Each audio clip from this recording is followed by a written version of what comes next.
Terkait situasi ekonomi yang masih menantang dan untuk mengulas strategi kepemimpinan hingga transformasi bisnis di tengah situasi ekonomi yang masih menantang.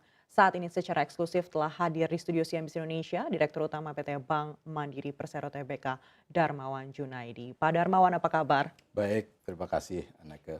Baik, Pak Darmawan, kita telah menutup tahun 2023. Lalu bagaimana evaluasi Bapak terhadap strategi kepemimpinan yang telah Bapak terapkan selama masa pandemi hingga memasuki era endemi di sepanjang 2023 lalu? Ya, mungkin kita bisa mulai dari bagaimana kita melihat tahun 2020 yang sangat menantang karena kondisi pandemi itu tidak pernah kita alami sebelumnya. Bank Mandiri di akhir tahun 2020 tentu saja terdampak cukup besar gitu ya. Sehingga kami untuk tahun 2021 harus menyikapi ini dengan strategi yang tepat. Yang pertama, saya memimpin Mandiri dengan mengajak seluruh Mandirian untuk memahami Bank Mandiri adalah bank wholesale yang memiliki core competence dengan terus meningkatkan coverage terhadap value chain dari seluruh nasabah-nasabah wholesale kami. Yang kedua, dengan pemahaman sebagai wholesale bank, kita juga terus meningkatkan capability secara teknologi dan digital yang membuat strategi kita agak berbeda di tahun 2021 ke depan. Gitu. Dan juga pengembangan people di dalam yang terus kita tingkatkan. Sehingga kalau kita lihat dari sejak akhir tahun 2020 sampai dengan sekarang, di tahun 2021 kita mendapatkan progres yang sangat baik, 2022 juga lebih baik lagi, dan alhamdulillah kita sudah menutup tahun 2023 ini, kinerja Mandiri juga terus membaik. Dan tentunya pada kesempatan ini kami juga menyampaikan penghargaan kepada seluruh masyarakat yang telah mendukung Mandiri sehingga Mandiri bisa terus mendeliver kinerja yang baik sampai dengan akhir tahun 2023. Dan ini juga tidak terlepas dari kebijakan pemerintah yang terus menjaga makroekonomi yang terus kondusif. Baik, Pak Darmawan, apa saja pelajaran penting yang menurut Bapak ini dapat menjadi bagian dari tonggak perkembangan besar bagi Bank Mandiri di masa pandemi dan juga di saat transisi menuju endemi? Kita melihat peluang untuk terus memperbaiki kualitas portfolio itu dari sektor-sektor yang memang masih baik. Selama pandemi tidak terlalu terdampak seperti misalnya sektor yang terkait dengan komoditas, di mana pada saat itu harga komoditas secara global terus meningkat. Ini yang kita dorong. Kemudian juga kita melihat berbagai sektor unggulan di berbagai daerah. Kita tidak membuat satu format yang nasional, tapi kita melihat sektor unggulan di setiap kawasan tertentu. Kalau boleh dibilang di Indonesia ini kita melihat dari 5 pulau besar di Indonesia, itu yang kita fokuskan. Sehingga kalau kita lihat recovery dari sektor-sektor yang mungkin tadinya terdampak, sekarang sudah menjadi penggerak ekonomi utama di berbagai sektor tersebut. Disitulah kita masuk dan dengan konsep bahwa kita mengcover seluruh potensi ekosistem dari semua relationship dengan nasabah mandiri, itu yang kita dapatkan tumbuh dari waktu ke waktu sejak tahun 2021 sampai dengan sekarang. Dan itu terus kita dorong sehingga banyak sekali usaha-usaha yang menjadi motor penggerak utama di berbagai kawasan tersebut. Baik, kita memasuki tahun 2024 ini banyak yang menilai banyak ketidakpastian. Meski kalau kita melihat dari global ekspektasinya adalah adanya pemangkasan suku bunga acuan dari The Fed begitu ya. Lantas apa yang menjadi tolak ukur yang Bapak gunakan untuk mengukur keberhasilan manajemen risiko dan juga kesuksesan transformasi bisnis di Bank Mandiri? Sudah pasti kita melihat tren suku bunga yang pertama, yang kedua kondisi likuiditas, dan yang ketiga adalah bagaimana kita terus menjaga kualitas portfolio yang ada di Bank Mandiri. Kalau kita lihat memang tantangan 2024, kita masih melihat tantangan dengan tingkat bunga yang masih tinggi. Kalau kita lihat di tahun 2021, 2022, gamenya berbeda karena tingkat suku bunga yang rendah.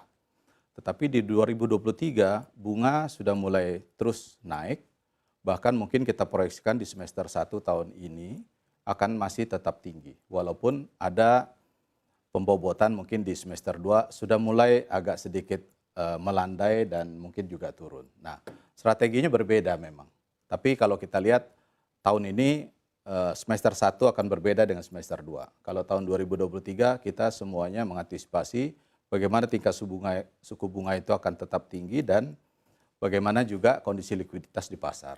Tapi dengan kondisi tahun 2024 yang berbeda, kita melihat tantangan itu bagaimana kita bisa melewati semester 1 ini dengan baik, sesuai dengan rencana. Kalau kita berhasil sesuai dengan skenario bisnis di semester 1, insya Allah di semester 2 2024 kita akan bisa lebih baik lagi. Tentunya dengan sektor-sektor yang sudah ada sekarang, kita jaga kualitas portfolio di Bank Mandiri ini akan terus membaik, ditambah dengan pertumbuhan yang menurut kami dengan strategi yang sudah diterapkan sejak 2021, semua Mandirian itu semakin confident bahwa strategi yang ada ini adalah strategi yang tepat. Sehingga kami yakin akan mendapatkan pertumbuhan yang baik di tahun 2024 ini. Sehingga kinerja Mandiri insya Allah di 2024 akan lebih baik dibandingkan 2023. Baik Pak Darmawan, selain soal suku bunga global, apalagi yang menjadi tantangan dan juga peluang perbankan di Indonesia kalau dibandingkan dengan tahun lalu? Kalau dari perspektif kita harus konservatif, memang kami terus melakukan stress test terhadap kondisi global yang kita perkirakan akan mempengaruhi bagaimana usaha dari nasabah-nasabah kita. Terutama dengan adanya krisis di Rusia dengan Ukraine, kemudian sekarang juga di Gaza yang kita tidak tahu kapan berakhir. Ini mungkin kita dalam skenario stress test kita dengan harga minyak yang mungkin cukup tinggi.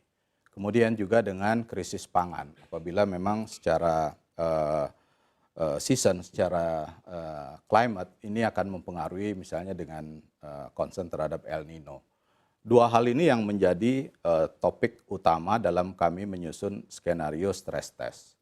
Di dalam proses risk management kami juga kita memiliki disiplin portfolio guidelines yang akan menentukan arah sektor mana saja yang memang menarik, sektor mana yang mungkin kami harus hati-hati, dan sektor mana yang mungkin kalau masih ada pilihan lain ya kita tidak masuk ke sektor-sektor yang masuk kepada yang selektif tadi.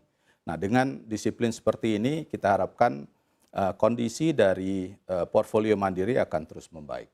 Secara tren mungkin saya bisa katakan bahwa dengan strategi yang tepat di akhir 2020 net non-performing loan Mandiri secara gross itu ada di kisaran 3,09%. Per September tahun 2023 kita sudah sangat baik, berada di kisaran 1,79%. Dan ini menurut saya merupakan satu kondisi, 1,49% NPL gross di September 2024 yang akan kita terus lanjutkan. Dan kita yakin sampai dengan akhir 2023 akan ada base figure yang lebih baik dan insya Allah di 2024 akan terus turun. Baik, dari dalam negeri sendiri tahun ini adalah tahun politik dan bagaimana Bapak melihat tahun politik ini akan mempengaruhi industri perbankan kita? Kalau secara tren kita melihat memang tahun politik selalu ada dukungan terhadap pertumbuhan. Tapi tentunya buat perbankan kita juga harus melihat sektor-sektor mana yang memang lebih banyak pertumbuhannya itu tidak terlalu tergantung dengan government spending. Kita melihat memang pemilu akan dilangsungkan di bulan Februari, kemudian perubahan kepemimpinan itu akan berlangsung pada bulan Oktober. Sehingga kita melihat peluang untuk pertumbuhan adalah bagaimana Mandiri bisa mengakselerasi existing relationship dengan nasabah yang sudah ada di Mandiri, dengan juga mengembangkan sektor-sektor yang mungkin belum ada di Mandiri, tapi di berbagai pulau besar di Indonesia ini sudah terlihat potensi-potensi tersebut bisa kita dukung untuk mulai mengembangkan usahanya di tahun 2024. Baik, artinya ini menjadi sebuah peluang lagi untuk Bank Mandiri.